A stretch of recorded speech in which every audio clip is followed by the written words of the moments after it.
A propósito de el siguiente subtema, que son las obligaciones que tiene la albacea, están enumeradas en el artículo 1706.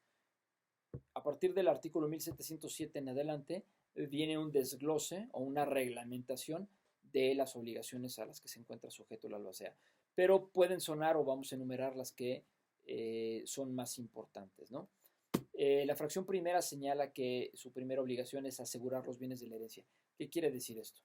Es muy común que al fallecimiento del autor de la sucesión, eh, los hijos del autor de la sucesión, pudiendo o no ser herederos y o legatarios, o sea, con independencia de esa situación, pues sustraigan bienes de la sucesión. Es decir, había obras de arte en la casa del abuelo y pues entran y los sustraen. Una labor esencial de la albacea es que todos los bienes de la herencia, pues evidentemente los bienes inmuebles no se van a ir a ningún lado, pero a los bienes muebles de mayor cuantía, pues puede darse esta situación. Entonces, evidentemente toma posesión derivada, toma el control y en atención a esta obligación, bueno, se asegura de que nadie entre a él o los inmuebles a efecto de sustraer bienes de la masa hereditaria. Entonces esa sería una obligación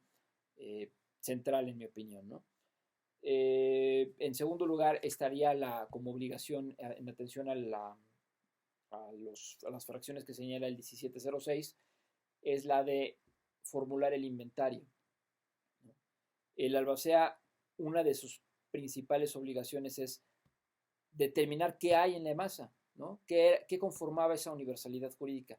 ¿Qué conformaba ese patrimonio en liquidación, tanto en el activo como en el pasivo? En el activo, pues había tantos bienes muebles, tantos bienes inmuebles, dinero, joyas, semovientes, créditos, etcétera, ¿no? Y por supuesto también en el lado del pasivo, señalar, evidentemente, pues aquí hay un primer contacto entre los posibles acreedores con el albacea, para que quede inventariado de manera clara y precisa qué había en la masa hereditaria, ¿no?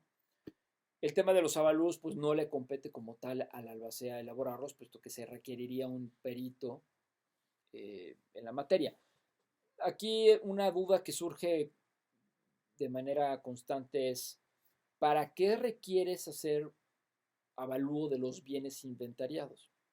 Pues es muy importante. Si estamos hablando de una sucesión en donde hay un único y universal heredero, pues pierde relevancia el tema de el inventario, no, pero sí de los avalúos que se tengan que hacer respecto de los bienes inventariados. ¿Por qué? Porque esta persona va a terminar, en caso de que se presenten acreedores, una vez desinteresando a los mismos o una vez pagadas las deudas, pues, o garantizándolas, va a terminar adjudicándose el remanente. Pero si hay dos o tres o cuatro herederos, es importante tener el valor que tienen los bienes inventariados. ¿Por qué? Porque justo en la última etapa, en la partición, nos va a servir para poder hacer una distribución y evitar que los herederos queden como copropietarios de todos los bienes. Es decir, si había acciones de la empresa La India Bonita S.A. y había dos inmuebles, y había automóviles clásicos, y había joyas, y había dinero en efectivo, y había centenarios, la evaluación de esos bienes me podrá auxiliar a mí, albacea, para formular en la última etapa un proyecto de partición que me evite adjudicar todo en copropiedad. Esa sería la posición o la postura más fácil y más cómoda. Oye, había tanto, este es el remanente, lo adjudico y quedan todos en copropiedad. Y ustedes vieron en bienes que la copropiedad es fuente de conflictos.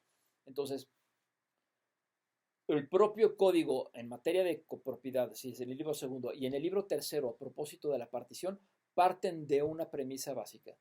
Nadie está obligado a vivir en la indivisión.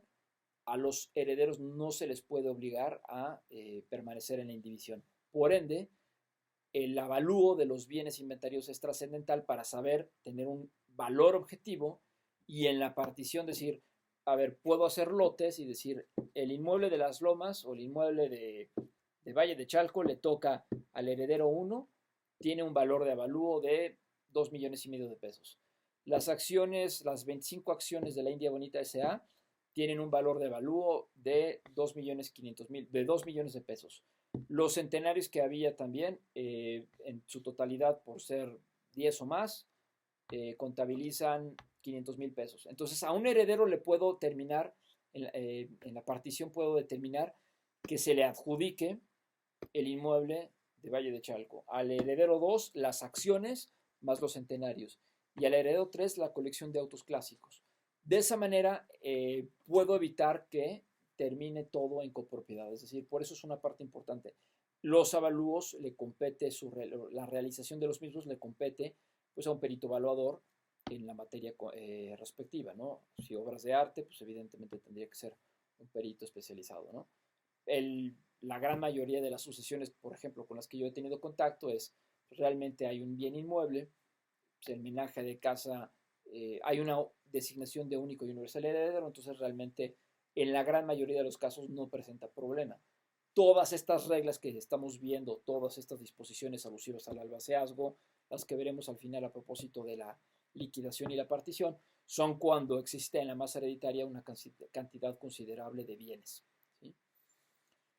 La siguiente obligación, bueno, ahí están los plazos en los que el albacea debe de iniciar la elaboración del avalúo, cuándo lo debe de presentar, cuándo debe de iniciar iniciar la elaboración de los avalúos, etcétera, ¿no?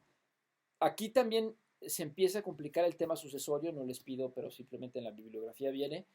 Ya hay que tomar en consideración muchas disposiciones que vienen en el Código de Procedimientos Civiles, es decir, todo lo sustantivo viene en el Código Civil y todo el tema a propósito del juicio sucesorio en sus diferentes etapas, pues la regulación viene en el Código de Procedimientos Civiles. Como siguiente obligación, ¿qué sucede desde el fallecimiento hasta la adjudicación de los bienes?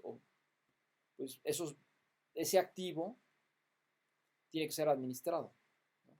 Entonces, un rol importante del albacea es, oye, faltan bastantes etapas o faltan pasos que seguir antes de adjudicar los bienes.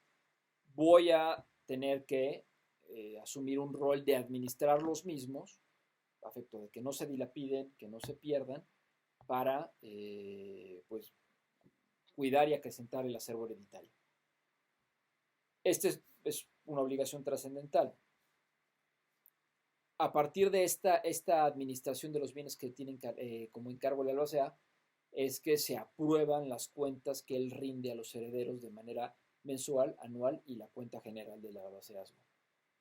Aquí también vale la pena recordar en materia de administración que no siempre los herederos pueden estar de acuerdo con la administración que rinde el albacea. Acuérdense que el juicio sucesorio, es decir, si hablamos de una sucesión llevada desde el punto de vista judicial, pues puede haber conflicto, es decir, que los herederos no estén de acuerdo con las cuentas que rinde el albacea, ¿sí? Entonces, ahí se suscita todo a propósito de incidentes, o sea, cuestiones ya procesales muy específicas. Podría haber toda una materia de procesal sucesorio, ¿sí? Que es más, incluso me atrevo a presumir que en procesal civil no se ve, o sea, es un juicio especial con peculiaridades muy específicas si se trata de una testamentaria, de una intestamentaria, de los incidentes que se pueden promover, de qué se ve en cada etapa. Es decir, es bastante complejo. No les pido que se metan a ese detalle, pero sí que sepan, pues, en este caso en lo sustantivo, cuáles son las obligaciones a las que está obligado el albacea. Justamente hablaba de esta obligación de administrar bienes, pues evidentemente la subsecuente es la rendición de cuentas a los herederos. Es decir, a ver, transcurrieron 8 meses desde el fallecimiento y desde la aceptación del albaceazgo, los bienes produjeron tales cantidades de frutos que les corresponden a ustedes, esta es la cuenta mensual o la cuenta general del albaceazgo, herederos apruébenmela, ¿no? Cuando veamos en la última cápsula trámite sucesorio en sede judicial y en sede notarial, verán que el trámite en sede notarial es notoriamente más simplificado. Es decir, es muchísimo más sencillo para llegar rápidamente a la conclusión del trámite sucesorio. Otras de las obligaciones que tiene el albacea, pues es, en caso de que se apersonen acreedores, pues es pagar las deudas, ¿no? Allí hay una clasificación en torno a las deudas que son mortuorias, hereditarias y testamentarias. Básicamente, a manera de resumen, las mortuorias son las las que nacieron con motivo del funeral y la última enfermedad del testador. Las hereditarias son todas aquellas que contrajo el autor de la sucesión y que no se extinguen con la muerte. Y las testamentarias son las que prevé en el testamento el propio testador y que tienen una naturaleza peculiar como legado preferente. Es decir, les decía y les platicaba en el curso, es raro que se apersonen acreedores a una sucesión. A mí en 14 años me ha tocado una o dos sucesiones en donde básicamente se apersonan